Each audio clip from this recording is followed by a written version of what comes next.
We want to win everything, but winning isn't the only thing. And I think that some programs play for individual stats and records, and neither one of those two things are anything that we care any part about. I don't care about our individual statistics other than the win-loss on the scoreboard of playing a highly competitive game. I want to face good pitching. I want my pitchers to face good hitters because it's going to prepare them when we need them to be at their best. Going out and having a pitcher that has 18 strikeouts a game against bad teams, they're not learning anything there. They're not competing, and I just feel very strongly about that. Whether you live northeast, west, or south, the best fast pitch info comes from the coach's mouth.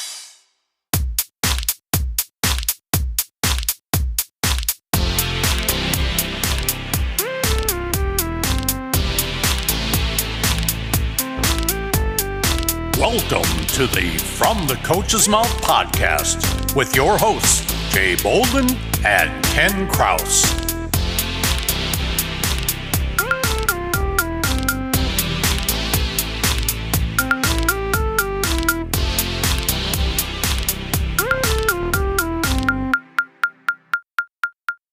Hello, everyone, and welcome once again to the From the Coach's Mouth podcast. This is Ken Kraus, here along with Jay Bolden, ready to talk all kinds of softball with you. Jay, how we doing? Good, Ken. How you doing? You been handling the heat okay out there with those lessons? Yeah. I've gotten pretty good at it. I've had a couple of the girls have a little bit of trouble with it. They don't pace themselves quite as well as they should, but for me, I try to take it easy, make sure I drink plenty of water, and stay with it. How about you in the air-conditioned facility? Oh, I love it. It's great. It's always a cool, nice 72 in there, so it's a good thing.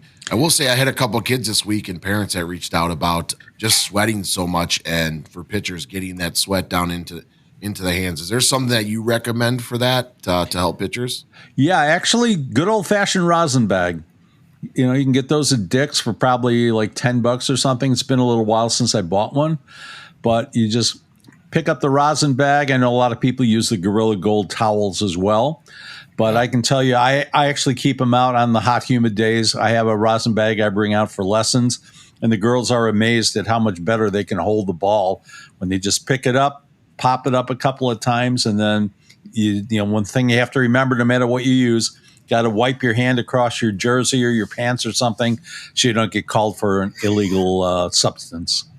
So I did tell them rosin bags and the Gorilla stuff you're talking about, but I also told them to go old school and get remember those old sweatbands on the wrist down there? Yeah. I said, if you're sweating that bad and it's coming down that arm, go back to the old wristbands. See if you can buy one of them sweatbands on the wrist. So I don't know if anybody went that because it's a fashion statement, but so we'll see what happens. But enough of our babbling. Do you want to give some intro about our guest here today? We got a really awesome guest. Yeah, I do. All right, so today's guest holds the distinction of being the only junior college softball coach to win 8 straight Division III national titles, a run that began in 2014 and continued through 2022. And I'd have to guess he's probably the only college coach to ever do that. He also has won more than 600 games in his 15 seasons as head coach while losing only 132. Athletics come naturally to today's guest. A native of Ossian, Iowa, he was a 4-sport athlete at South Winneshiek High School in Kalmar, Iowa, where he was a state participant in track and cross country and a 2-time district qualifier in wrestling. As a baseball player there, he was an all-conference catcher while being named his team's most valuable defensive player in his junior and senior years. He got his start in coaching while he was in college, serving as an assistant softball coach at his old high school. After graduating from Luther College with a Bachelor of Arts degree in Management and Physical Education, he went on to earn his master's degree in Organizational Management with an emphasis in Sports Management from Chadron State College. During that time, he also served as an assistant softball coach at Southwestern Community College and later head softball coach at Lamani High School in Lamani, Iowa. Our guest took on the head coaching job at Rock Valley College in 2012, where he immediately made an impact by leading the team to a Region 4 runner-up finish. After finishing 6th in the 2013 national tournament, he made his unprecedented run of championships. During that time, he also established the school as a great source for seasoned players for four-year schools, as many of his athletes went on to successful careers in all three NCAA divisions as well as the NAIA. He's clearly a coach who knows the game and how to win, and we're thrilled to have him with us today. Ladies and gentlemen, please give a warm, from the coach's mouth, welcome to Darin Monroe. Hi, y'all. Thanks for having me. Welcome, Darin. We're happy to have you, man. Yeah. Hi, Darin. How you doing this morning? I'm doing well. It's a beautiful 4th of July weekend ahead of us, and get an opportunity to get back to Iowa. It's kind of our all-star break from recruiting this week. We kind of take this week off and hit the road hard back again in July. Well, that's great. It's nice to be able to have that little bit of time off there. How heavy is your recruiting schedule in right now in July? We go about 3 weeks on hard right after our season in June, coach with obviously the state tournaments for high school and travel ball circuits. And then, 4th of July weekend is a little recovery weekend. And then we hit it hard again in July with the national tournaments and PGF and ASA and all those things as well. So do you guys head out to California and Colorado like that? I mean, I know you're not in Colorado because you're here, but do you head out to the big ones out there in California, or do you guys stay more locally? Yeah, I try to stay more locally. I did Colorado probably 10 years ago, and my assistant went out about 5 years ago. But it's just so hard with the games so spaced out, and for us, our recruiting market is mostly Midwestern, and trying to chase the teams. For us, it's just finding a way to see the teams that we need to see is a lot more difficult than being able to go to Crown Point, St. Charles, into Wisconsin, those areas that we target a little bit harder. Yeah, that makes sense. It's kind of like the teams that go all the way out to Colorado and then they play somebody from their hometown. Yeah, exactly. And for us, it's not a national recruiting base. I mean, we're trying to replace half our roster every year. So we're not just chasing one or two players. We're chasing anywhere between 10 to 12 to 13 positions every year. So it becomes a little bit more challenging. So it's really making sure that we get the right evaluation on the players that are in our surrounding area first. Is it a tough sell for the kids, to say, okay, here, you probably have a little bit more of an advantage than a lot of the junior colleges just because of how many kids you funneled into four-year schools and, Division I schools and all of that. But is it a tough sell in the beginning to convince kids that Rock Valley would be a better choice for them?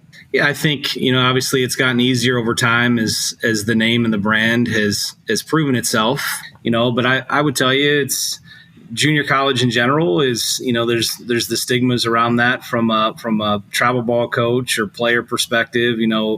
Early in the recruiting process, everybody feels that they're going to go Division I, and that's the main goal. And the longer that you get into this, that door starts closing and junior college becomes the next option for some of those players that still have that goal of getting there. I tell every recruit that comes in here, the hardest part of my job is getting potential recruits to say yes to the visit.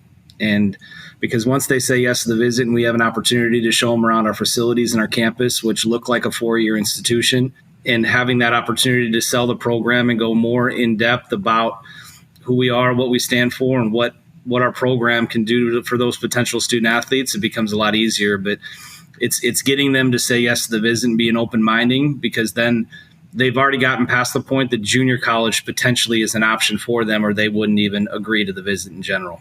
So another thing I think, I wanted to ask you about with junior colleges, you have, there are several junior colleges in in this area here around Chicago area. You're trying to draw some of the kids that would naturally go to, let's say, CLC or McHenry County College or something like that. So you're competing with other junior colleges.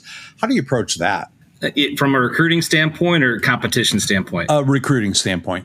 My job, since I've been at Rock Valley, is to dominate a 2-hour radius of this campus, and we've extended that out as well. My job is to make sure that if junior college is an option for some of those top players, that the only option is for them to come to Rock Valley, and that's always been the standpoint that we've had. People choose the junior college route for a lot of different reasons. It can be a financial reason. Our cost is less than what you would see at the four-year counterparts. It could be they want to stay a little bit closer to home.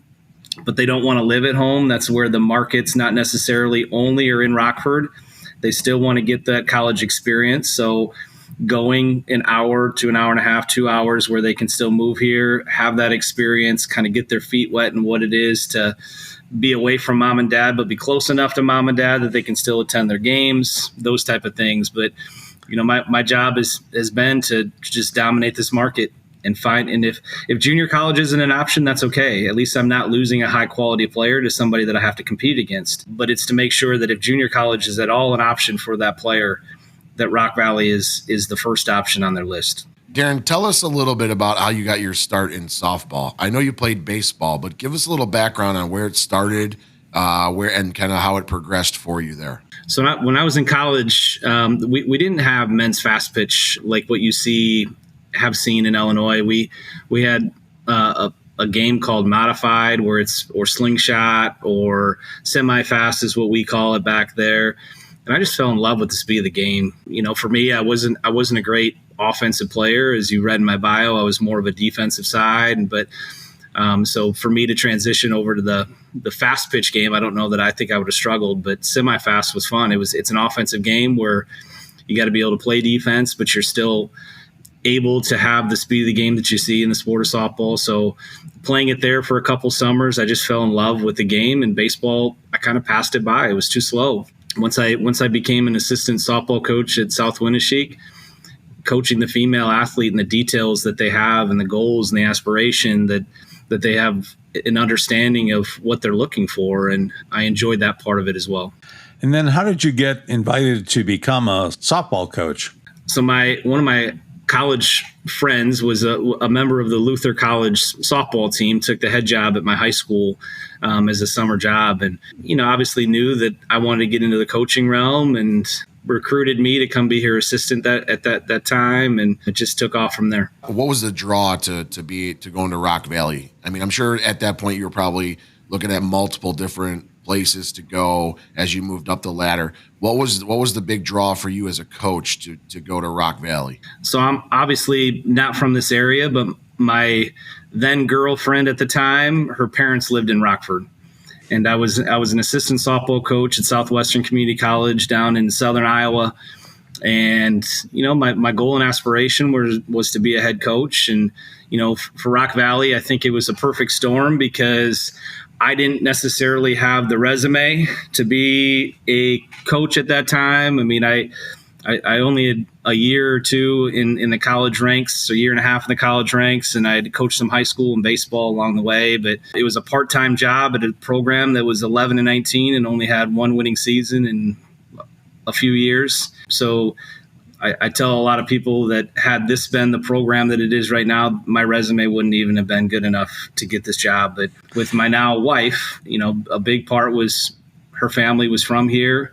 The program, I wanted to build it. I didn't want to come into a program that was already established. I wanted to build something for my own. And once I came on campus, just like I tell recruits, I came through this. I saw a campus and I saw a facility and I saw a city that just needed the right leader to build this program that just hadn't been done yet. And so I think that those were all the draws that I had to Rock Valley at that time.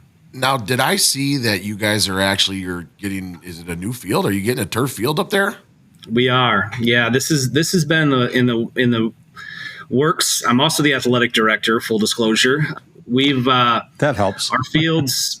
Our fields over time have diminished from a drainage and sprinkler, and this has been a 2 to 3 year project. We actually looked at updating it where we're going to do all the natural grass surface, got the bids back, and it was going to be almost as expensive as what putting in turf. And I think that we all know I'm a natural grass person but in order for us to get games in the springtime, turf is really the only option. And viewing this now with my days of having to pull a tarp on and off the field and chalking a field and dragging a field and having to cancel games and make adjustments or putting my team in a position to play 6 doubleheaders in a week is hopefully going to be over. So we are set to break ground, not just in softball, but we are fully renovating our baseball, softball, and soccer complexes with full turf. And nice. I would tell you if you've been in our indoor facility, which Jay, you've been on campus before, but I don't know if you've seen our physical education center.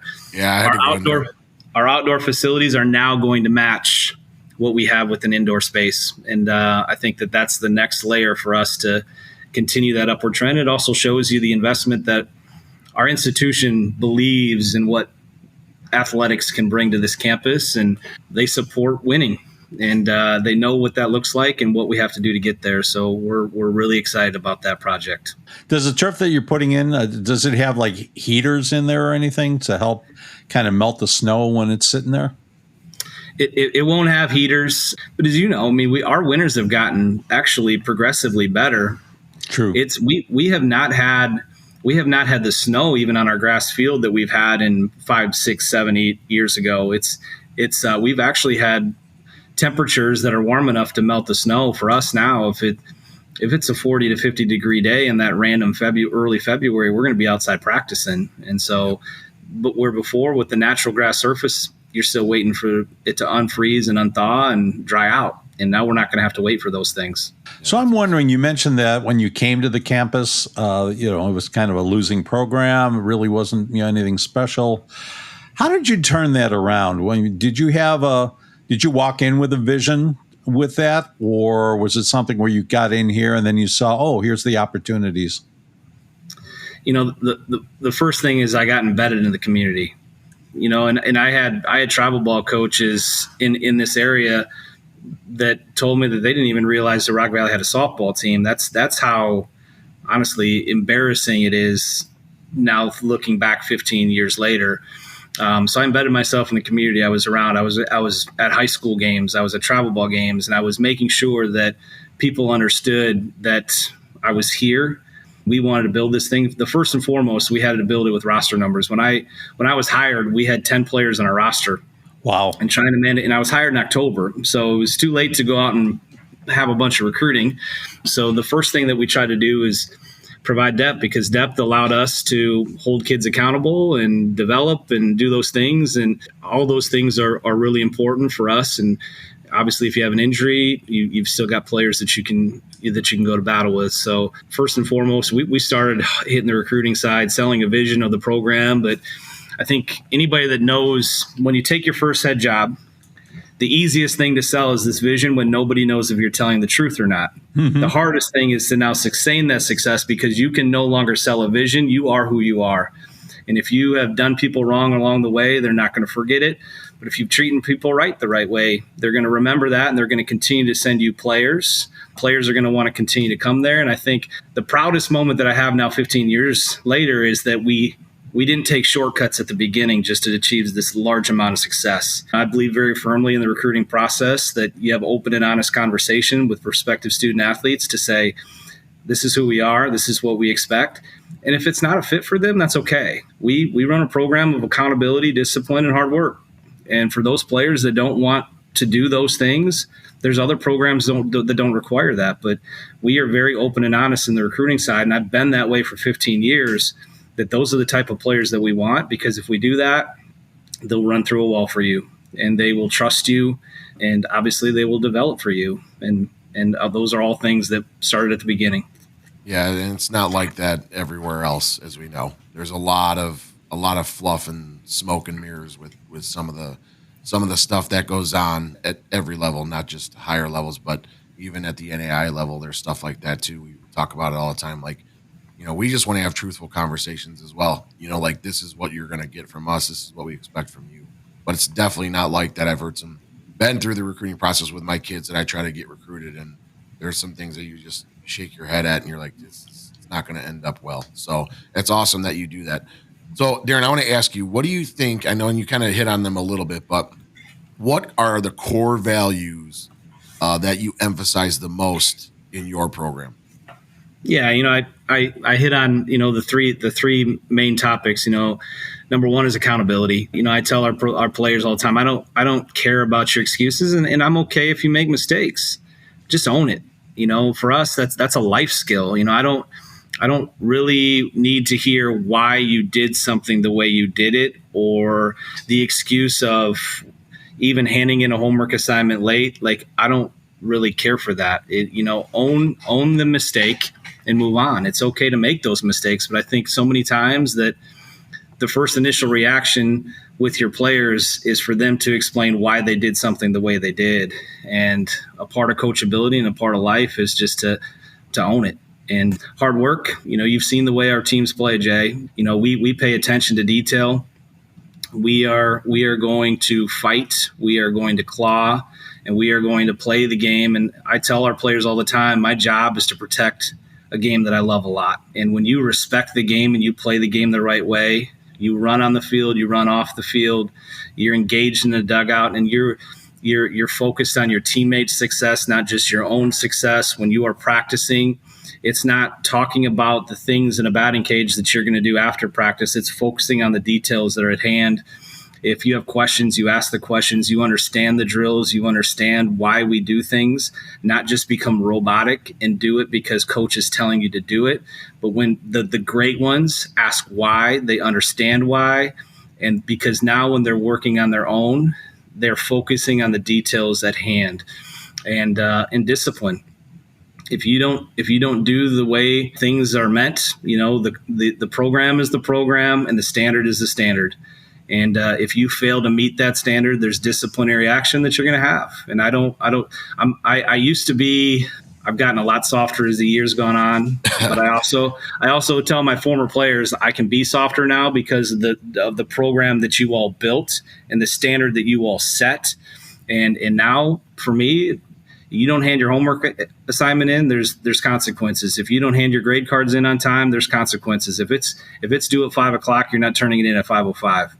If practice starts at 3:00, you're not rolling in at 3:00, putting on your shoes. You are ready to begin practice that day. And there's disciplinary things that if you don't meet the standard, then there will be discipline. And, I will tell you, and so many people say the athletes today, this and that, there's still a lot of ones out there that can still fit all those molds.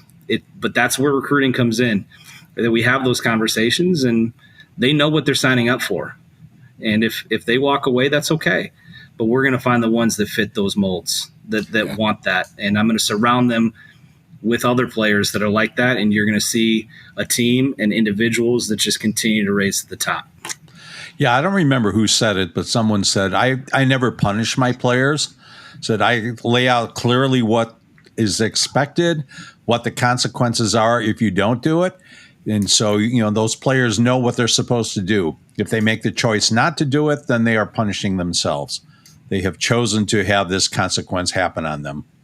Sounds 100%. Like that's a similar approach for you. So, Darin, year after year, I hear people say it's only JUCO, but year after year, I've seen your program beat Division I teams every fall, and not even like it's a close game sometimes. What do you say to those people who think that junior college softball is a lesser level of competition? Yeah, so we started this, 9, 10, 11 years ago, where I was tired of the stigma and I was tired of that. You go to travel ball games, and depending on the hat that you're wearing, it depends on if people talk to you or ignore you. For players, it's the same thing. And so my way of combating that is twofold. Number one, we're going to play a large Division I competition, but not only Division I. What I want for my athletes to see is I want my athletes to see what Division I looks like by being on the field against them. So many people say, I want to go Division I. They have no idea what Division I even looks like. They have no idea what those athletes do, how they perform.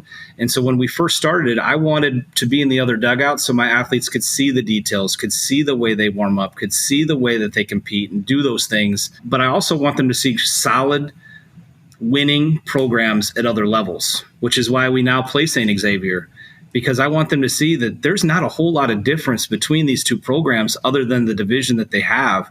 And so stop getting yourself involved in only wanting to play Division I softball when there's good softball at all levels. And so we play winning teams from the NAIA, winning teams from Division II, Division III, whatever, so that my athletes have a more open mind in the route that they want to go.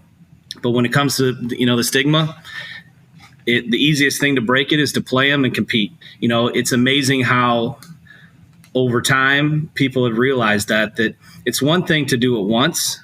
It's a whole nother thing to be able to consistently compete against Division I programs when you keep in mind are only freshmen and sophomores coming and all these players were overlooked for whatever reason it was, and you're able to step on the field against players that were held to a higher regard, and it's the win and losses is one thing, but it's the competition that you go against them. And the thing that we train with our players, I don't care if it's an inter squad, I don't care if it's a practice, I don't care if it's a fall game, fall scrimmage, whatever it is, there's a winner and a loser, and we're trying to train their mind that matters. And we get up for the Division I games because they know, like, that's the expectation. We don't go in there thinking, well, we're just going to try to, play softball today. We go in there with the mindset that we're going to punch them in the mouth, and we're going to continue to compete, and we're going to prove that just because we're this little junior college program in Rockford doesn't mean anything to us. We are a good college softball program, junior college or not. We are a solid softball program, and we're going to prove that. And in return, when you compete with those teams, it creates avenues of opportunities for our athletes to move on to those levels as well. Yeah, it seems like your players are kind of from the island of misfit toys. Mm-hmm. That's kind of how they're viewed, and yep. They have the opportunity to show that they're just as good as anybody else. Yep, absolutely. So you mentioned before that you've gotten softer over the years. Can you go into that a little bit? How has your approach to coaching evolved since you started out at Rock Valley? Yeah, I think when I first started, as any coach, you're chasing this fallacy of wanting to win at a high level and less on maybe the relationships that are involved with your athletes. And I was trying to build a program where we're setting a standard, and it was a lot of discipline and I just felt that at that time I didn't spend enough time creating that relationship with them. And I think where my athletes feel that I've gotten softer is because I've been more intentional now in the last 8-9 years to focus less on winning and more on the relationships that I build with my athletes. And when you build those relationships, and I tell, I have these conversations with Miranda, my assistant, all the time, who's hopefully going to evolve into a head coach at some point, is so many times head coaches feel that because they have a title that they're ultimately going to be given the respect of their athletes because of the title that they have. When I think the great ones understand that they still earn that respect regardless of the title that they have. And, for me, I've been very intentional in trying to build those relationships. And in turn, when I'm disciplining them or I'm tough on them in practice, they don't view it as being tough anymore. They just view it as the standard and me doing this because I care about them. And they have the goals and the aspirations. We know the goal is, we talk about national championships pretty much in the recruiting process, and we talk about it in our first fall meeting. Other than that, we just talk about getting better. And they set the goals and the aspirations of what they want to achieve as a team. And my job is to just steer them in the direction that they want to make. And so I think that's where I've evolved, obviously, from the more you've dealt with experiences, you evolve there. The more you've handled different situations that arise, you look at what's happened in the world of college athletics with all the things happening from the NCAA level. We've dealt with COVID, we've dealt with canceled seasons and all those other things. I just think that I'm more seasoned in understanding the things that are important and the things that you just got to continue to steer your team in the direction they need to go. So you talked a little bit about recruiting, Darin, and some years you said you've had to replace up to 10 or 12 kids because that you just have them for those 2 years. So what are some things that you look for a recruit that you want to recruit to Rock Valley? I know a few of the kids that you got coming already, and they're very good athletes, but give us a little background in what you're looking for when you're out there on that recruiting trail. Yeah, I think, for us, talent is obviously an important piece, right? They've got to have some sort of ability, because not only am I trying to bring them in, but I have to have some sort of basis to work with for them to be able to even be recruited on the back end as well, right? For us, we're looking for the kid that's missing maybe that one trait.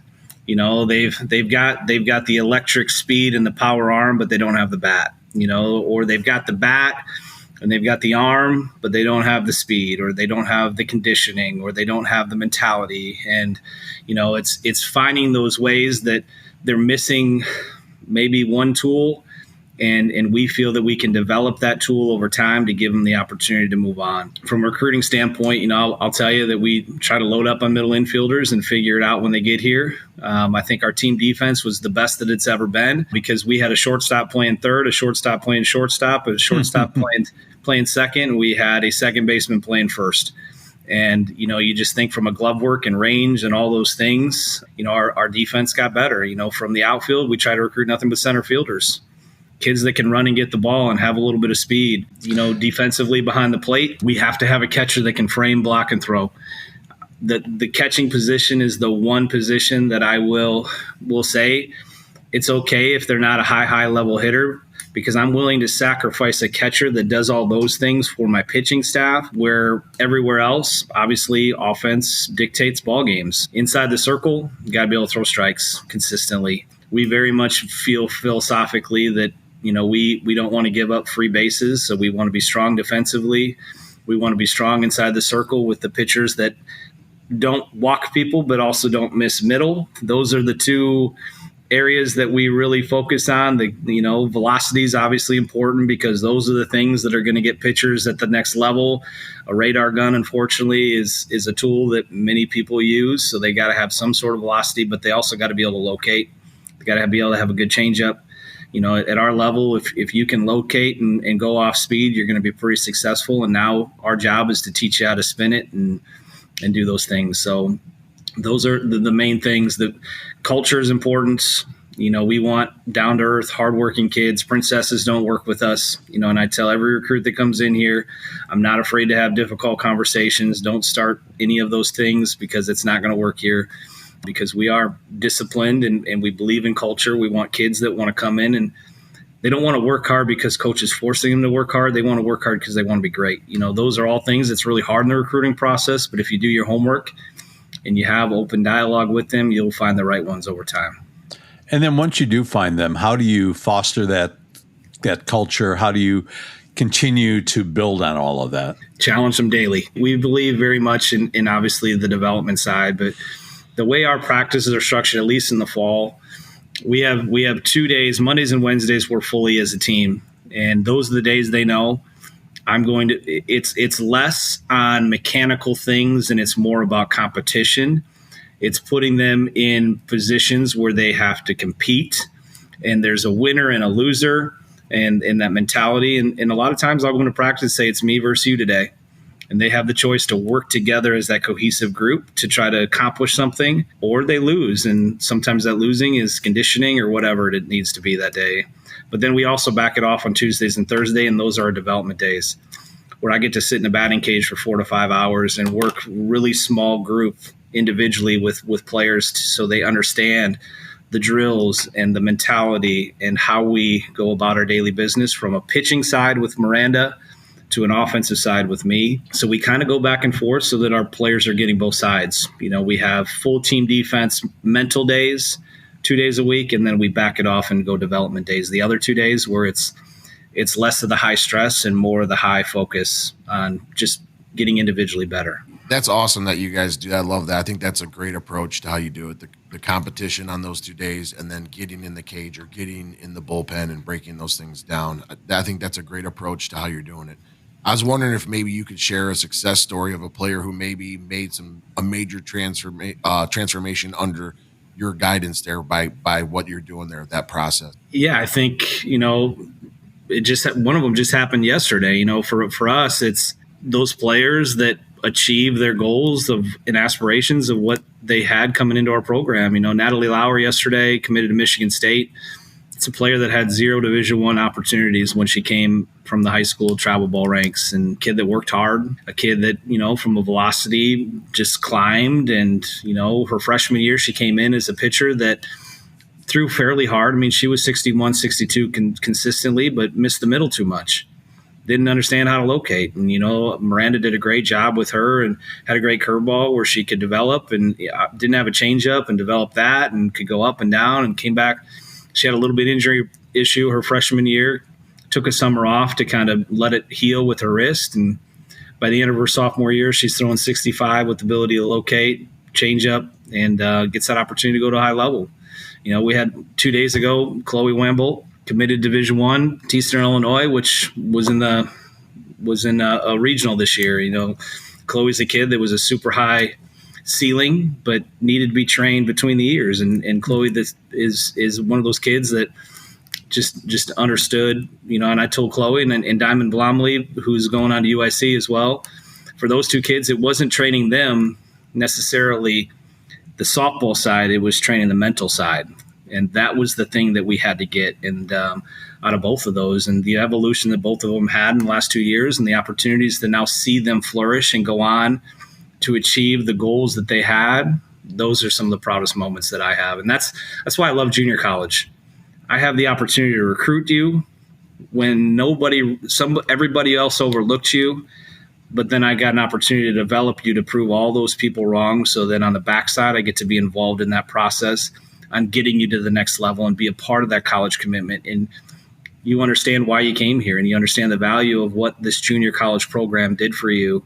And you appreciate that. You don't appreciate it the 2 years maybe that you're here and why is he doing this and Monroe Madness all the time, you know, but just to have those phone calls when they commit and the thank yous and the things of holding them accountable and making them better and getting them to achieve what they set out to do, those are our proudest moments.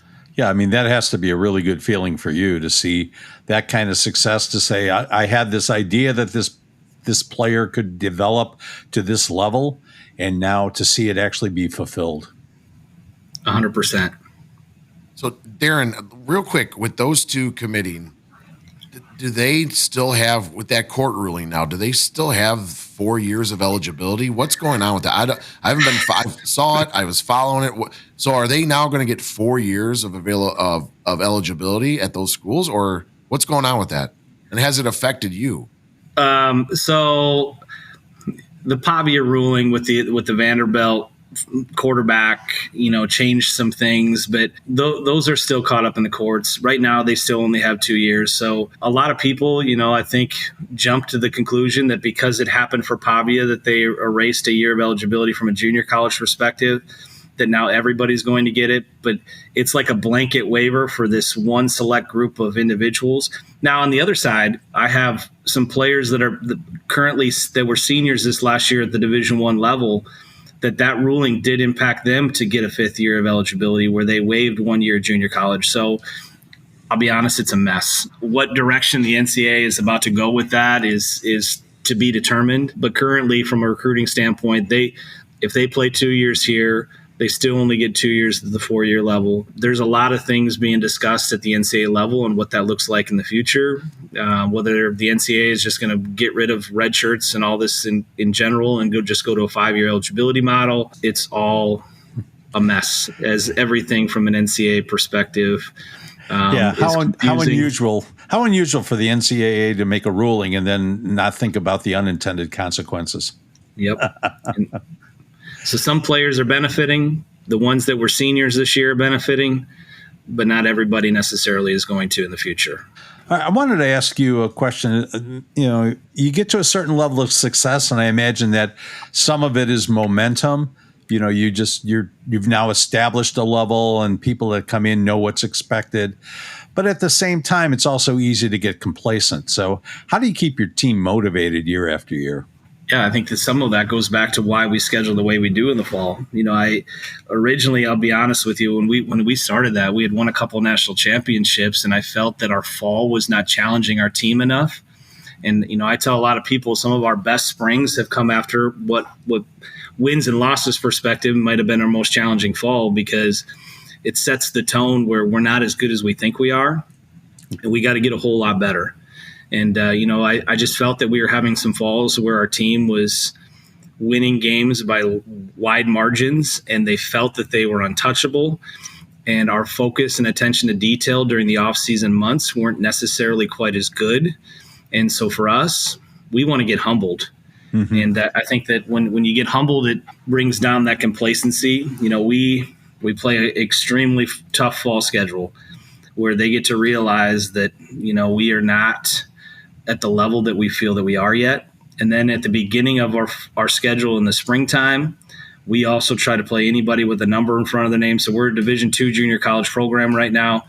Majority of our February, early March are against nationally ranked Division I junior college programs. So we travel down to the Panhandle, and we play some of those high-level teams that got 30 games underneath their belt, and we were just seeing the sun for the first time. So 2 years ago, we started 3-10. Best thing that could have happened to us. We started 3-10 and finished 7th in the country because our team understood how we had to go get to work now. And so I think that schedule is conducive. The way we do our practices, putting them in competitive situations day in and day out, I think breaks that complacency as well. Our off season, we're not in competition with anybody else. We're in competition with ourselves. And most of the time they're in competition against me. And I know our ability level, and I'm going to make sure that they reach it. I was going to say, I think also too, like playing those hard games against those hard opponents and even taking an L sometimes, not that we ever want to take an L, but that L stands for learning, in my opinion. Yep. What can we learn from that loss to make us better? I like that, Jake. Thanks. I'm alphabetically sound. So. But like, I feel like I've talked to you about this too. I feel like at St. Xavier, we get that way too a little bit towards the end of our season. And, I feel like we've got to go play some harder teams even later in the season for us too, because when we get to that regional, we're not going to see some of the teams that we're seeing towards the end of our season. And I think, even if we're taking an L there or we're fighting for that win, but we can learn from why we took that L. So, I mean, I think like that's a super important thing. That's why in the fall, when I was at Loyola and we were at Northern Illinois, I was watching you guys play. And I mean, those games, I was like, man, this is just a scrappy team. I mean, I think you handed NIU 2 L's that day. And then I think our game was a one-run game, could have went either way at any moment.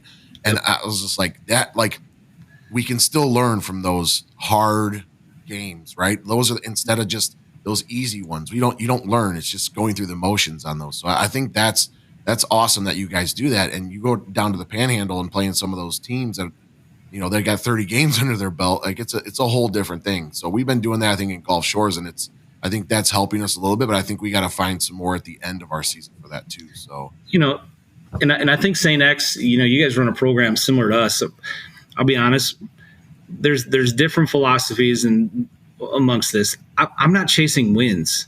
Like I don't, the wins, I'm a competitive as they come, and Jay knows that. Anybody that's sitting in that other dugout, we want to beat you. But at the same point, the wins and losses are irrelevant. My job is to put a team in a position to play their best softball in the month of May. That's the only thing that matters to us. How do we play in the month of May? And sometimes those losses are important. There's nothing worse in a program than a 30-game winning streak going into postseason, because at some point you're going to lose, and some point you're going to be in a battle. And I honestly felt that was the thing that hurt our team this year. And Jay and I actually talked about this when we were out recruiting. Our last 28 games, we won 24 of them by run rule, and our team wasn't challenged enough.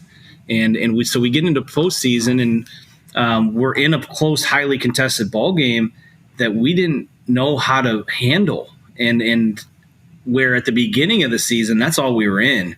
I mean, we were in dogfights, and in the fall we were in dogfights, but you're going 2 months without having that kind of feeling in the pit of your stomach, and you're having another team that's punching you in the mouth and you don't know how to handle it. And I think that being able to play in those type of games are really important. And again, we want to win everything, but winning isn't the only thing. And I think that some programs play for individual stats and records, and neither one of those two things are anything that we care any part about. I don't care about our individual statistics other than the win-loss on the scoreboard of playing a highly competitive game. I want to face good pitching.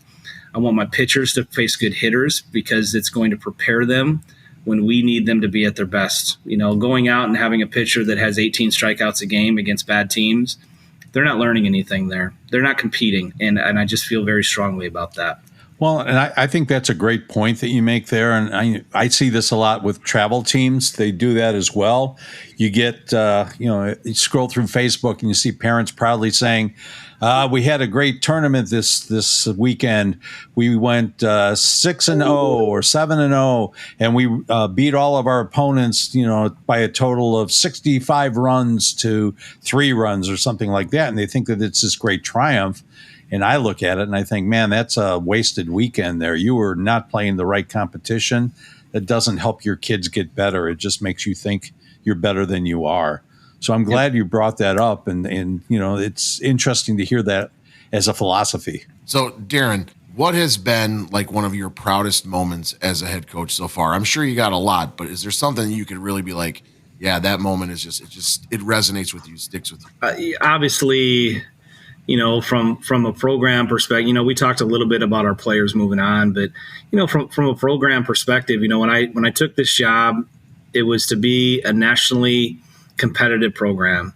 We are proud of that record-breaking streak that we had from an 8 national championship. But then, in the middle of a national championship breaking streak, we voluntarily move up to Division II, and now seeing our team and how it's adapted. Yeah, we haven't won a Division II national championship yet, but we had no layover from going Division III to Division II. Our first year at the Division II, we had half players that were non-scholarship players, half players that were scholarship players, and we get to the national tournament in year number 1. I think that my job as a coach is to still, how am I going to continue to get this program better? And I just felt at that time that we had maximized everything we could at the Division III level, and we were on to the next challenge. And now that's that Division II and how we're going to climb the ladder and win a Division II national championship and show that a Northern team can get that done. And I think that we all know, Jay knows this real well from an NAIA perspective, we're at a disadvantage. Not very often do you see Northern teams winning those scholarship divisions because of the disadvantages you have playing in the North. So are there any specific games or seasons that stand out as particularly memorable? This season is going to stand out from a personal perspective. So many times in coaching, we're the ones that pick up our kids, when they're struggling. And I lost my mom in April, and I had to be away from my team for about 9 days as I was in Houston with her and my family. And just to see the way, and I got goosebumps about this, but just to see the way that my 18 to 20-year-old athletes rallied around me, picked me up, the phone calls, the text messages, and they didn't lose a game when I was gone. I'm watching on the live stream. That was hard for me. My 600th win, I wasn't there. I'm watching my 600th win in a hospital bed with my mom, and it was her last game of ever watching an RBC game because she unfortunately was unresponsive the rest of the week. And then even the funeral, my players drove 3.5 hours to come to the visitation. Wow. The week on their off day to come pick me and my family up.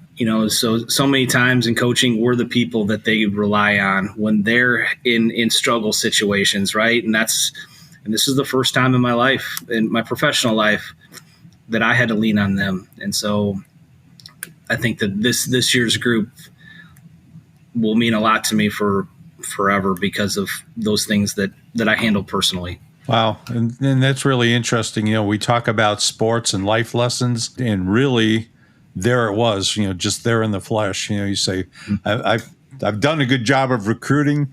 I've gotten the right level of people. I've got, I have the right folks here, and how heartwarming it is to see all of that happen. That's fantastic. Mm-hmm. It speaks volumes about you, tells you you're doing things the right way, man.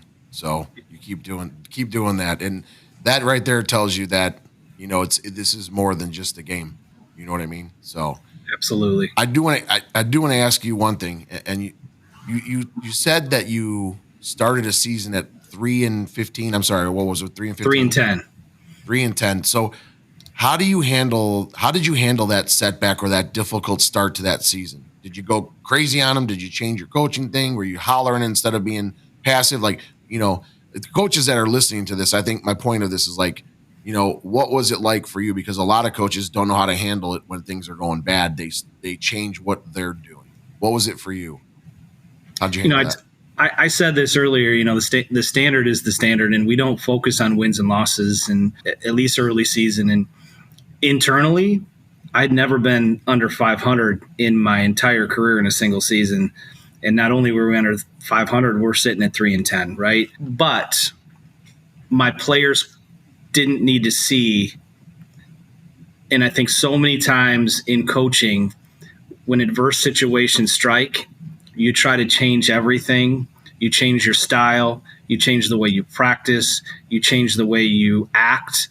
And for me, it was continuing to find the positives in every game, because we also knew, like, we had injuries. Natalie, who just committed yesterday, she had only thrown for 3 weeks because of the injury that she had. And Chloe, who's going to Eastern Illinois, we didn't have her during that entire stretch. So we're managing injuries and playing a highly competitive schedule without some of our best players that were at full health. And, for us, they already know. They know the expectation. They know that yes, the win and loss on the scoreboard is not in our direction, but they never wavered. I never questioned their work ethic. I never questioned their competition level. I never questioned their will or want to be there. And for me, if I'm not questioning those things, we just got to ride it out, because wins are going to continue to come. To me, I went in and we laughed and we joked and we made sure that we kept it, because otherwise, if I go do that, you're going to lose your team way too early. Because when you hit adverse situations, if you don't handle it appropriately, they're going to say, F you, coach. I'm going to pack this in, and I'm looking forward to this season being over. Where for me, I had to make sure that I actually was more positive than what I normally would be. I think I'm tougher on my players after wins than I am after losses.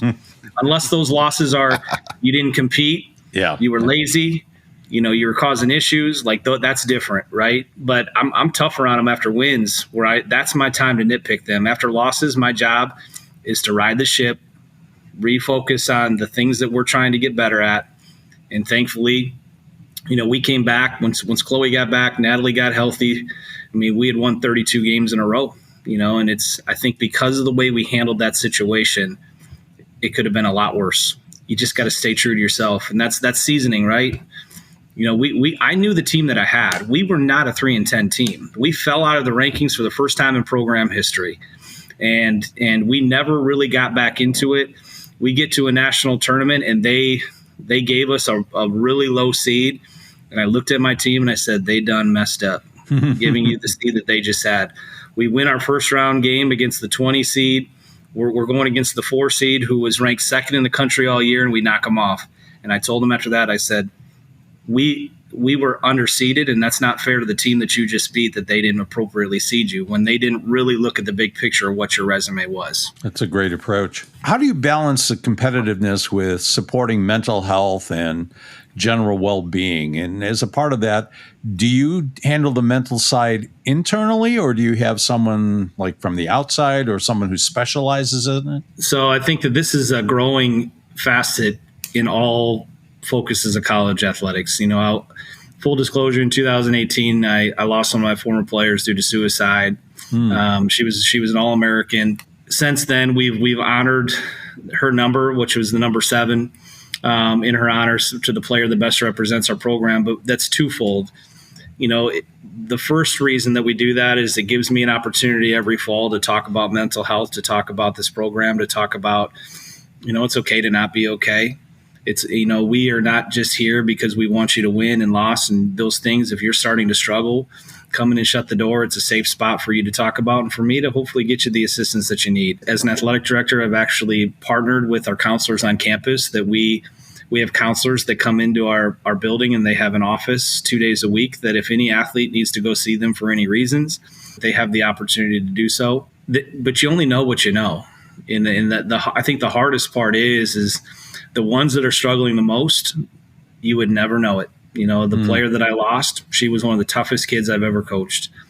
She went on to the 4-year level and just spiraled, lost her will. But you would have never imagined that would have been the person that would end her life with the suicide. And so I think for me, I've been more intentional in looking for the warning signs and doing those things and building those relationships with our players. And so, Darin, Where do you see Rock Valley softball program heading in the next 5 to 10 years? I guess my goal is that highly competitive Division II program that year in, year out is competing at the national level, that is contending for national championships, a program that continues to develop, retain high-quality individuals that represent the program and the history and the future, and a program that's, a continued pipeline and moving players on to the next level, a program that people are proud to be a part of, a program that does things the right way and respects the game, and a program that four-year schools know that if you're going to recruit a Rock Valley kid, you're going to get a winner. And not just a winner that helps you win, a kid that understands all the things that go about what a winning mentality is. So I would say that that's the direction that this program has been, and my job is to continue to make it better. When you take a look at it, it's easy to say, hey, we've got this down pretty well. We're heading in the right direction, Division II. We were dominating Division III. It'd be easy to say, okay, we're just going to keep doing the same things we've always done.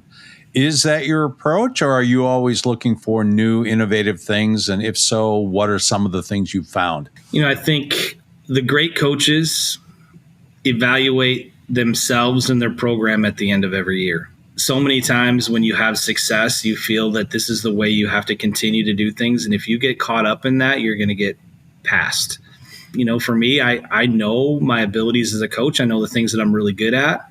I know the things that I need to continue to develop, regardless of the amount of wins and losses and championships. None of that stuff that's irrelevant. My job as a head coach is to continue to evolve, to continue to get better, for my athletes to continue to get the opportunities to shine. For me, I sit down every year. I say, these are the things that we did really well. These are the things that we didn't do very well. Like for instance, this year, I didn't think that our offense produced at the capabilities that they had in the month of May. So now everything going is the research and say, why did that happen? Why did we peak in late April when we needed to peak in late May? So now you're thinking scheduling, and you're thinking we got to face good competition. And, you look at the development side. Did we back off too early from an offensive perspective in terms of our development, or do we need to continue to go that way? And so I think it's important, and from a training, we do a lot of details, but I think so many times when you give too much data, you confuse the brain, and it still needs to be a game where you see the ball and hit the ball. Mm-hmm. And so many times I think coaches are getting too drawn in the data. We do use data. We do, but I use it for myself. I try not to over-communicate the data part unless it's going to fit the narrative that I'm trying to utilize with my athletes. But I think when you start getting too detailed with people, that's great that they hit really well in a batting cage and they can understand that, but you're confusing them when they need to win that battle with a pitcher that's 43 feet away. It's the same thing from a pitching perspective. There's lots of gadgets and there's lots of those things out there, and all those are useful tools, but you can't give too much, or it's less about the competition and the development, and they can't handle it. And so we try to provide them information. We do have blast motions, and we do have metric stuff, and we utilize that from a player development side, but we don't overuse it. For us, the hack attack has been a purchase that we made last year from an offensive perspective. I don't think we used it like we needed to. This next year, we're going to use it a lot more. You look at Jerry Glasgow.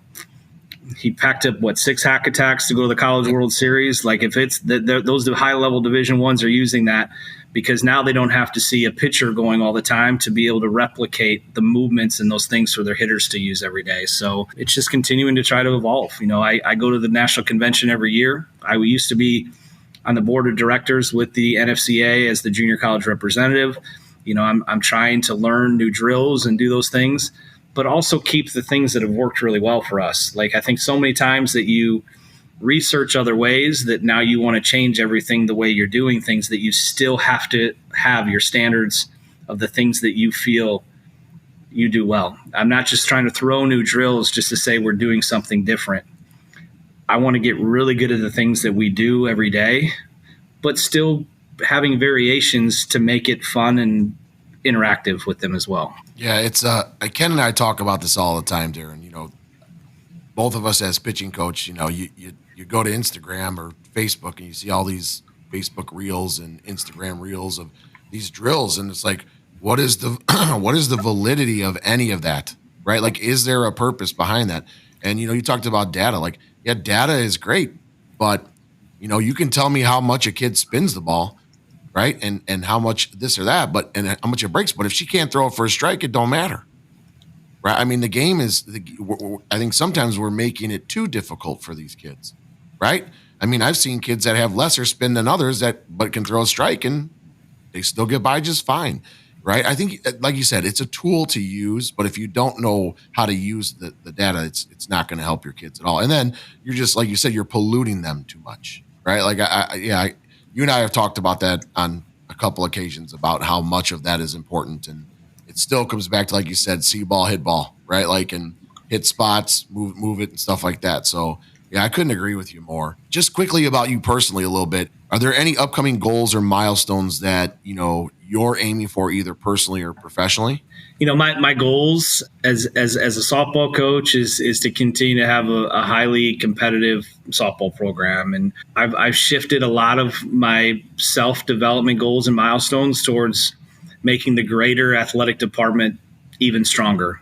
How are we going to implement the success that the softball program has maybe had into the entire athletic department to have the same success? I think those are the things right now that I'm focused on is the greater impact and the greater good within our athletic department, and how can I be the greatest AD to support my coaches and to give them the resources and the things that they need, so that it's not just Rock Valley College softball that's competing at a national level and for national championships, but it's every sport, because when all sports are at that level, it's also going to impact the softball program, because you're surrounding yourself by winners up and down the hallway, and those expectations that move on from there. Is athletic director, is that your full-time job? Is that your day job?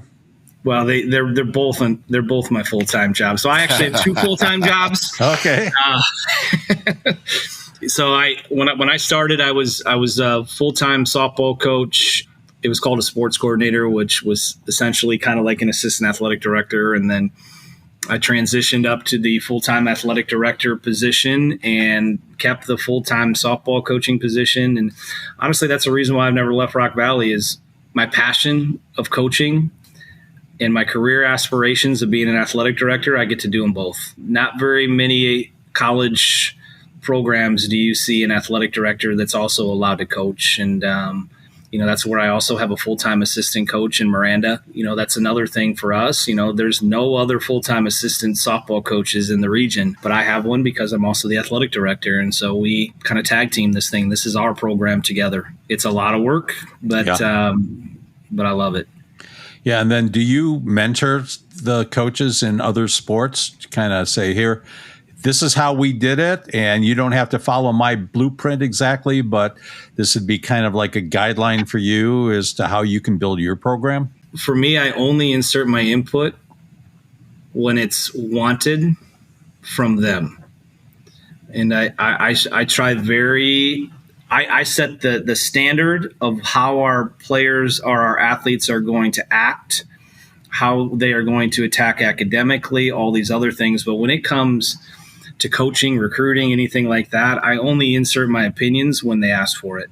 I'd never want them to feel that my expectation for them is to run programs on how I run it, because there's lots of different ways that you can run an athletic program. And there's some ways that I do things really well, and there's some ways that I'm not as good as what some of the people up and down this hallway are. And so if they want the advice, I'm more than willing. I had an assistant volleyball coach that came in my office last week, and she sat in my office for an hour and quizzed me on the way that I operate and the way that I think and the way that I do things. And I appreciate that, because obviously we've had some success and we've done some things well, and that's somebody that wants to grow. And so I'm not a micromanager. I allow them to run programs the way they see fit within the guidance of what the athletic department expects, though. So, Darin, I just have one more question for you. Ken may have another one here, but I just wanted to ask you, who has been some of your biggest influence influences or mentors in your coaching journey? Yeah, I think first and foremost, I came into an athletic department at a crucial time in my career. And I think you understand this, Jay. It's not just what you learn from the other softball coaches that you're surrounded with in your network. It's the hallway conversations on how you run and operate an athletic program. And, for me, I had my former athletic director, Missy Opath, that was also, I think, a 4-time national championship basketball coach. And learning from her in the way that she runs a program, develops, she was moving players on at a high level and picking her brain. How are you doing this? Like, how are you getting high-level players to say yes to come to a non-scholarship program and then moving them on to a high level after it and learning those things? And, I had Kevin Vest, who was a baseball coach here, that taught me a lot in just the day-to-day operations and community. And, I learned a lot of things from him in just terms of relationships and how you build relationships and do those things. So, those are the two biggest ones for me, because I was a 23-year-old head coach that I felt that I knew enough about the game, but running your own program is a whole nother level, and just learning from them along the way has been crucial for my development. All right. Well, I have one more question for you, and this is more of a fun one. What's something your players would be surprised to know about you? Oh, boy. So, some things that I guess that I could probably bring something up that just happened a week ago. My niece got married because I'd surprised my whole family. I was able to do the worm still. Yeah, my whole family was like, did anybody get that on video? Because there's no way that just happened. And so at one point in my life, I could dance. I don't bring it out anymore. I'm too old, and now the next day I was feeling it, but I didn't want to tell my family. But I hope they're not listening to this, because I had to play it off a little bit. But at one point in my life, I was a decent dancer, I guess. Yeah. Well, we'll have to next time you win a national championship, your players are going to have to get you out there. No chance. No chance. Darin, real quick, where can people get information about Rock Valley Community College, all the athletic programs there, not just your awesome softball program, but the whole athletic department? Yeah, so we're actively involved on Twitter at RVC Athletics. We've got an athletic webpage, rvcsports.com. We're on social media, Facebook, all those things. So look us up. We've got a lot of information from scheduling and rosters and history, events, all those things that are out there. Anything in particular that you're looking for, any position or anything along those lines that someone would hear and you'd be like, yeah, I'd really like to hear from you? Yeah, right now our biggest need in the 2026 recruiting class is catcher. We're fortunate that, we feel pretty good about where we're at inside the circle, which normally people are looking for pitching at this time of the year, but thankfully we locked 3 of them up fairly early that we like. So our biggest need is catching with the 2026 class. We're still looking at bringing in one shortstop as well.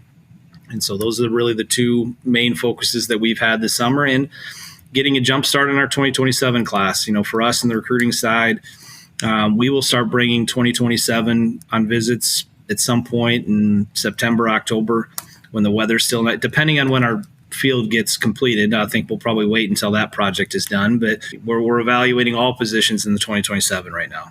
Awesome. Well, Darin, thank you so much for spending time with us today, man. We really appreciate it. Hopefully the people that are listening, coaches or players, have some takeaways about what it takes to run a good program and the expectations at that level. I say it all the time. What doesn't matter what level you're at. The kids can hit, the pitchers can chuck it. The bases are still 60 feet and the ball's yellow. So, keep doing what you're doing up there, man. And I can't thank you enough for spending time with Ken and I today. Yeah, thanks a lot. I appreciate, Jay, running India at a recruiting event, just the opportunity that to have this time to talk about our program, and not just our program, but junior college athletics in a nutshell. It's a great level. There's a lot of highly competitive programs just like ours that are out there, and give an opportunity. If you're not sure what you want to major in, if financial is a concern to you, or you want that opportunity to continue to develop to get to the goals and aspirations that you have, junior college is a great opportunity for you. And there's a lot of really, really good junior college programs out there. Preferably, if you're a legitimate player, that you choose Rock Valley first. But if not, we'll look forward to competing against you. But it is still a really great avenue. Great. Well, thanks, Darin. And that's it for us this week. Thanks to all of you for listening and for the kind words you've been sharing with us along the way. If you like what you're hearing, please remember to give us a like, leave a comment, and share this podcast on your social media channels. If you're so inclined, you can also leave us a great review on Apple Podcasts to help more people find us. On behalf of the From the Coach's Mouth podcast, have a great rest of your week and weekend. And even though this is going to come out afterwards, I hope that you all have a very happy 4th of July.